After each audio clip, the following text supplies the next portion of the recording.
But with the reverse charge mechanism, it's like the suppliers turn towards the audience and say, "Hey recipient, why don't you pay the tax for me?"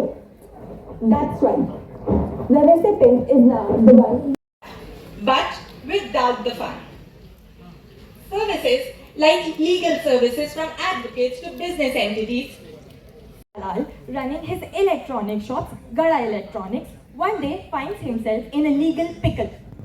He needs legal services to sort out a dispute with a supplier. Who do you think he would call for help in such a situation? No. This time it's not his Paramit. Rather, he calls upon this famous lawyer, Mr. Pyare Mohan. Legal services and include the total amount including GST, and Pyare Mohan would pass the GST on to the government. Simple, right? It's like a usual relay race where the supplier passes the tax burden to the government.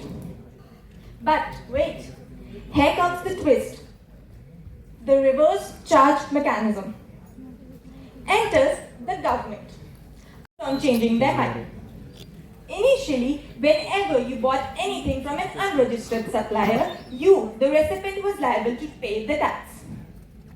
But after some hiccups, and by hiccups I mean a lot of complaints, government decided to apply this only on some specific goods and services. Thank goodness, because managing all of this was starting to feel like a game of kabaddi. So, the provision states that the promoter, like a business, receives supplies from a registered person, and such supplies constitute less than 80% of the total value of inputs and input services. Then, the recipient is liable to pay the tax on the shortfall under reverse charge mechanism. Now, let us understand this with the help of an example. Mr. of Gokuldham Society decides to develop a new housing project. He needs various inputs to complete these projects, like cements, bricks, and other construction material. He purchased these inputs from different suppliers, meticulously keeping track of every rupee spent.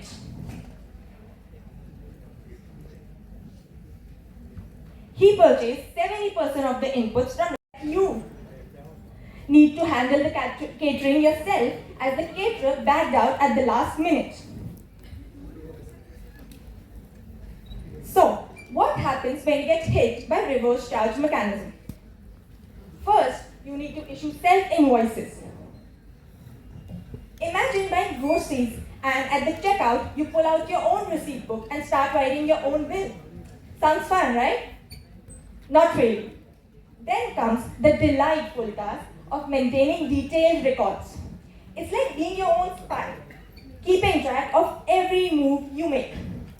And don't forget to claim the input tax credit.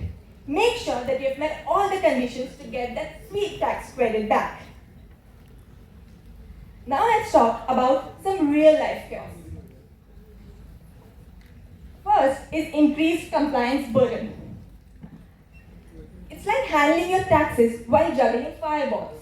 You need to issue self-invoices, maintain detailed records, and ensure calculations are accurate.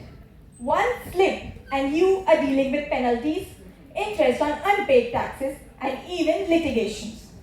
Next is cash flow issue. Suppose you are about to go on a date, and just as you are about to leave, someone hands you over their bill and says, "Can you pay this first?" Paying taxes upfront can seriously mess with your cash flows, especially if you are a